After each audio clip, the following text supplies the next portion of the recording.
Hello and welcome to Kev's English Podcast, Real English every week with your host Kev Dean.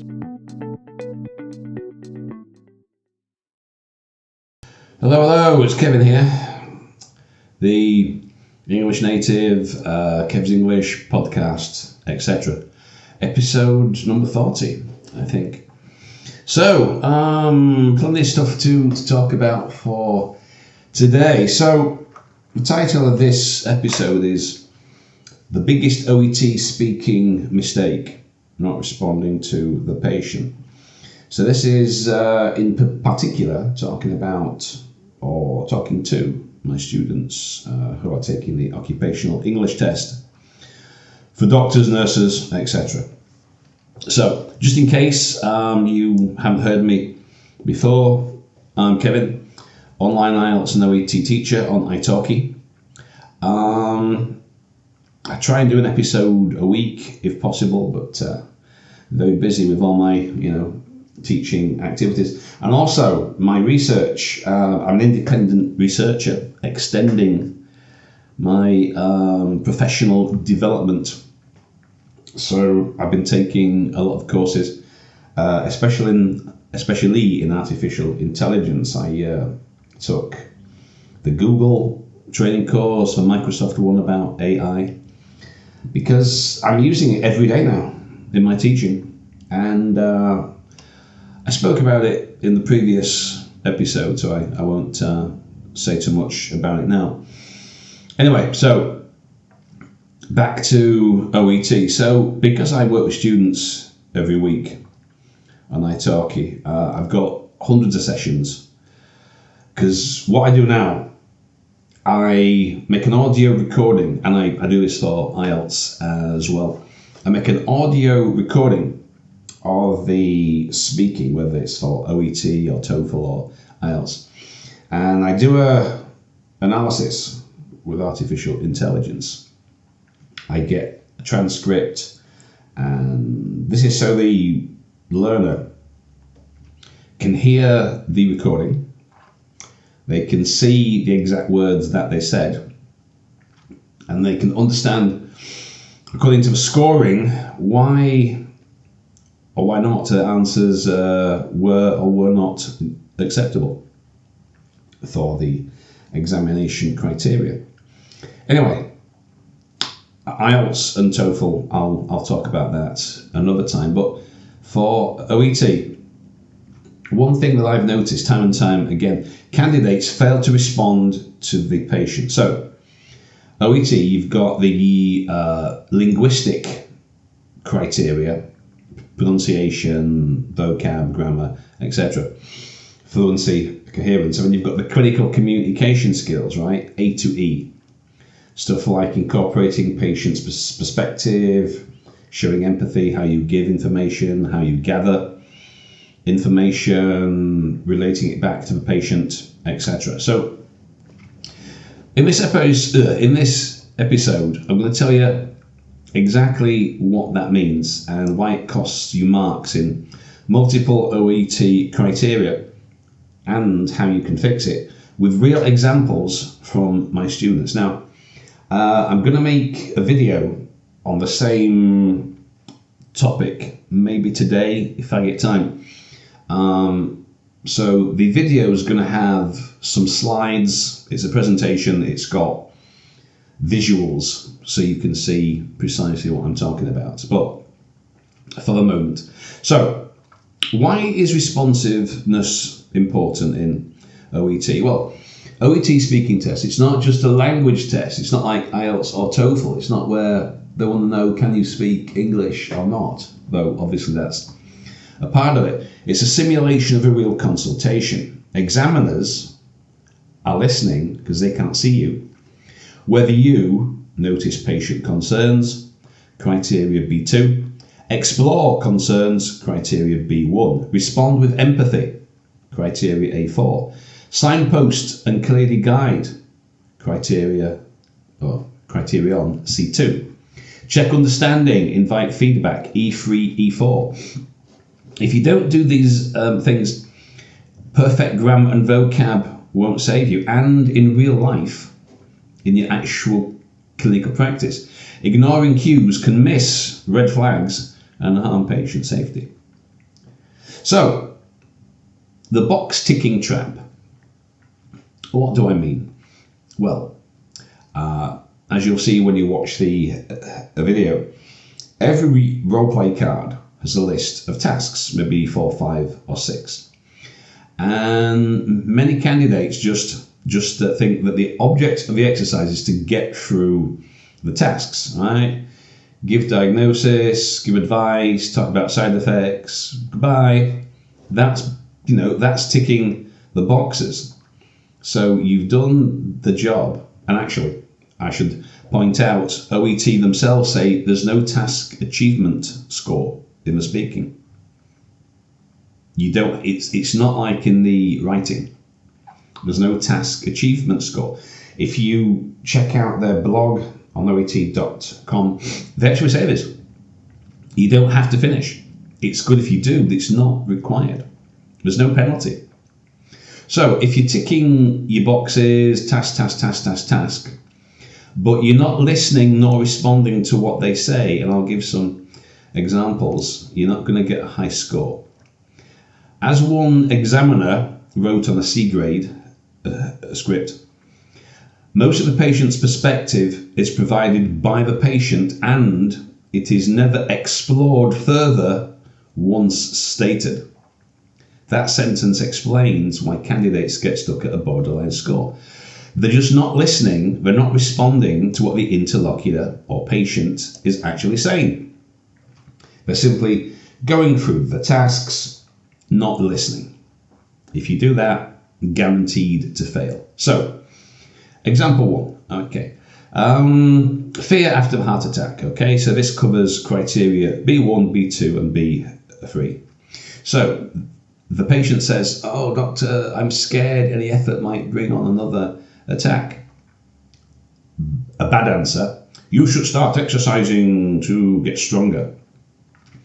Well, that misses B1, eliciting ideas. B2, ignoring the emotional cue. I'm scared. B3 doesn't connect advice.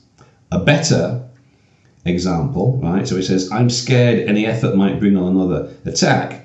He says, oh, it sounds as though this fear has been playing on your mind. Could you tell me a bit more about what you've been thinking when you try to do something physical? Okay, so that's better. Instead of just ignoring, dismissing, I'm scared any effort, oh, you should start exercising. Or what people often do, I understand, then they move on to the next task, or they say, oh, I see your concerns. Ignore the concerns, just say, I see them, I understand them, then move on to the next task. That doesn't work. Another one, patient's anxious about recurrence. You know, he's been in hospital, doesn't want to go back. So this is B2 and C2.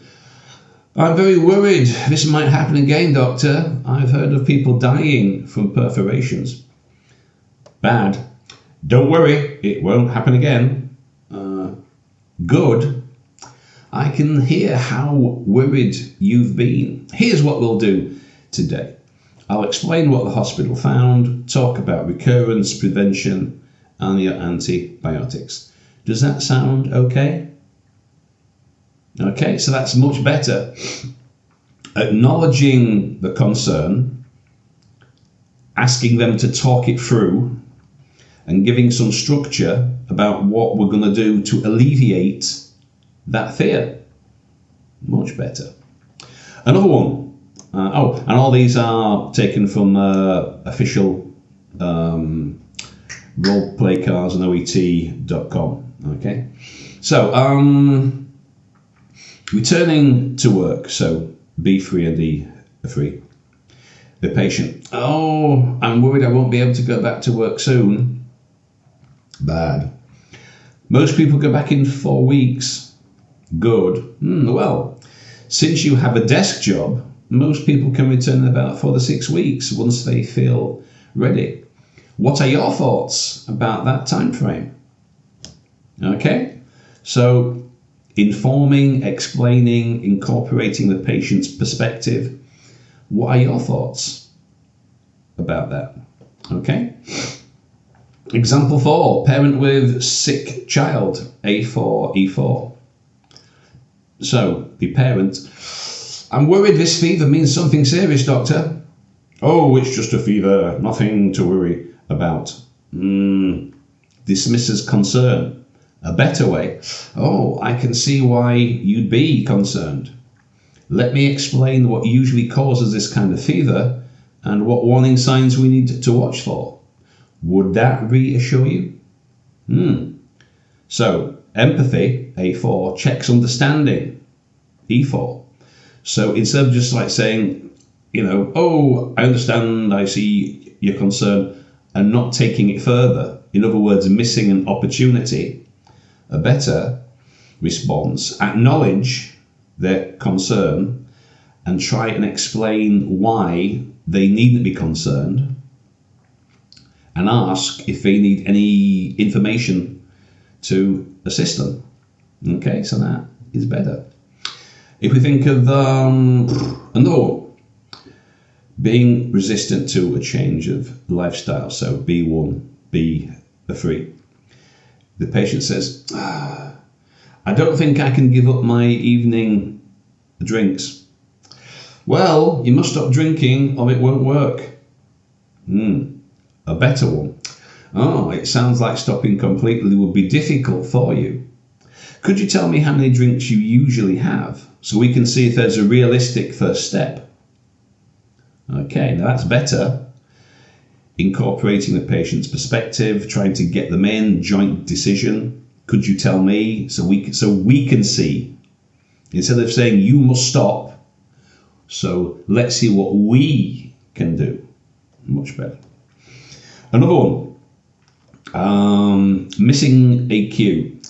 I can't sleep because I keep thinking about the diagnosis, doctor. Take this medicine and sleep will improve. A better way. Oh, it must be exhausting not getting enough rest. Apart from worrying about the diagnosis, is anything else affecting your sleep? Much better. Gathers more information, acknowledges the emotional impact, and may uncover new issues. So instead of just saying, oh, take this medicine, I'll give you something and you will be fine. Oh, it must be exhausting. Apart from this, is there anything else that's concerning you? Much better, much better. So how to fix it? Right. So your 3 key components. Listen for cues.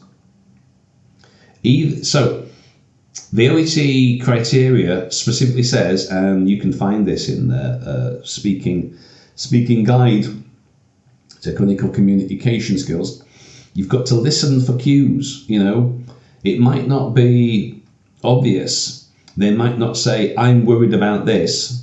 It might be something else. Oh, I can't sleep, I'm having some trouble. Acknowledge, explore. B2, A4, B1, reflect their emotion, ask for more. Signpost, guide them step by step.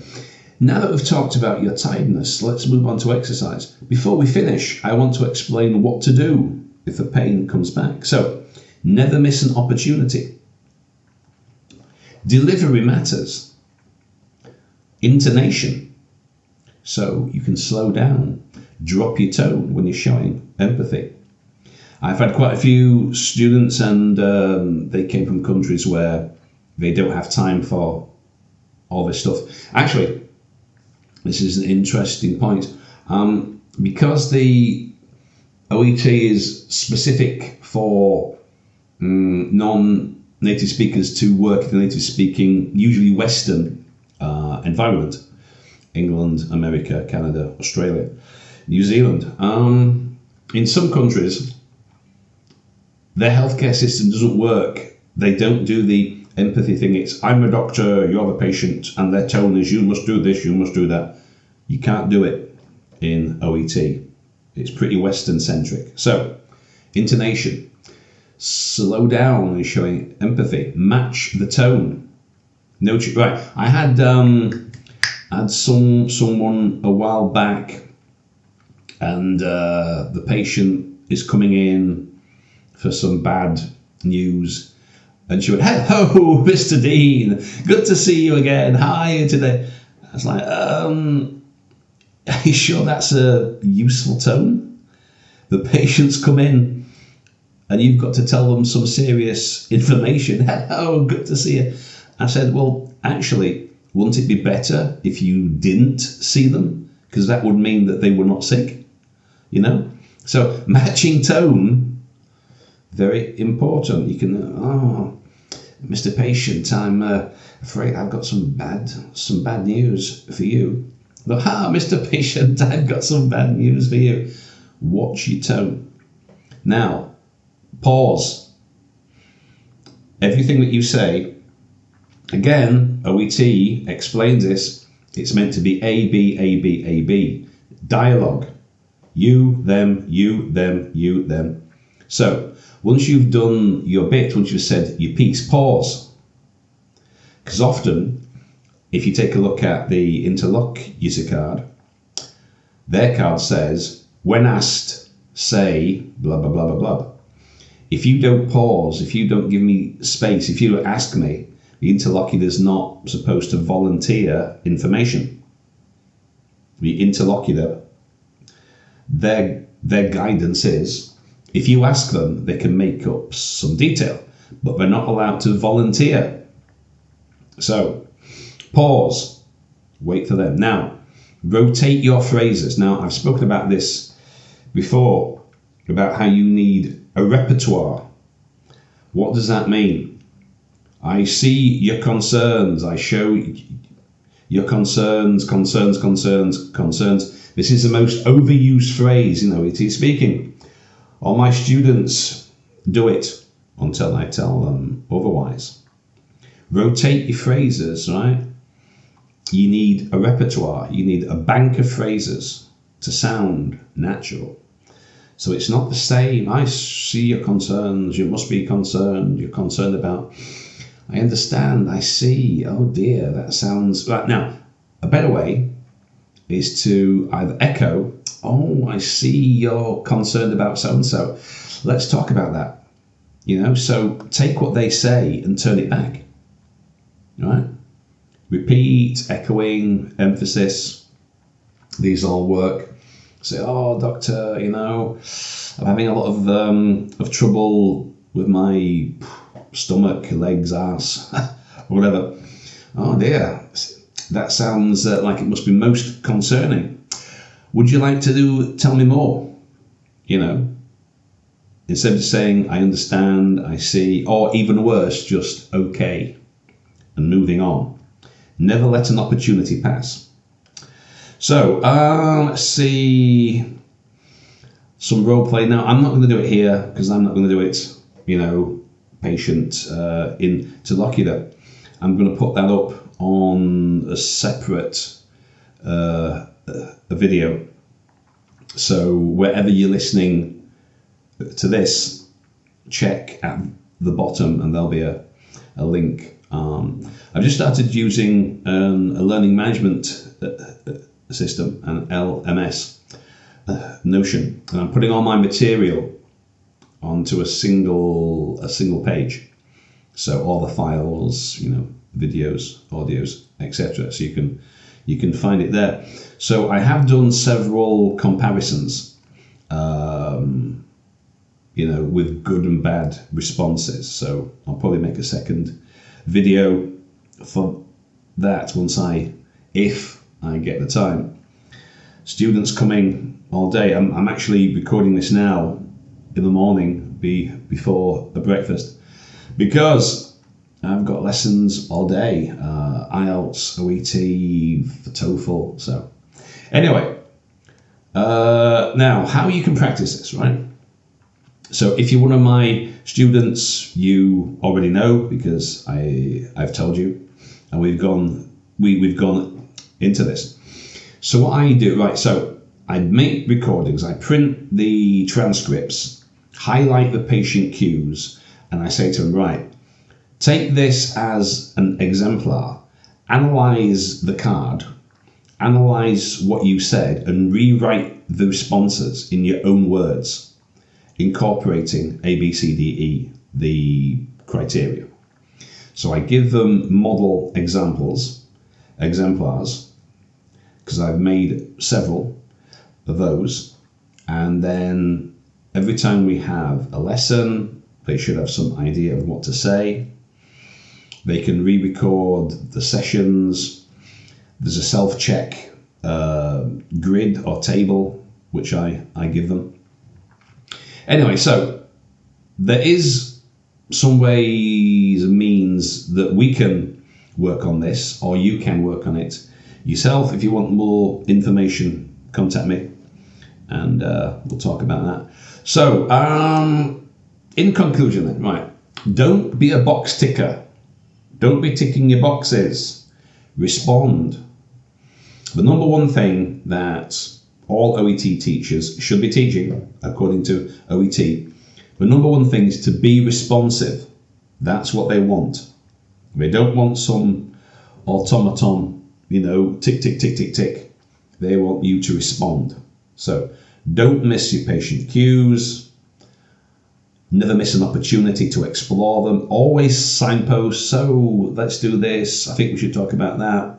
The next thing is always check understanding. Is that okay? Is that clear? Would you like me to explain further? Okay. So this isn't just about passing OET. Well, it kind of is. It's also about sounding like the kind of medical professional that we'd all want to visit. That's what patients kind of want. And there's other things too about how to conclude, but I've spoken about that in other episodes. So, key, be responsive. Don't miss an opportunity. Okay, so hope that helps. I'll have to call it quits here. I've got many things to be getting on with. So, see you for the next episode. Check out my YouTube channel. There's going to be some videos on this. Links below, etc. If you're on Spotify, iTalki, or whatever. Okay, see you next time.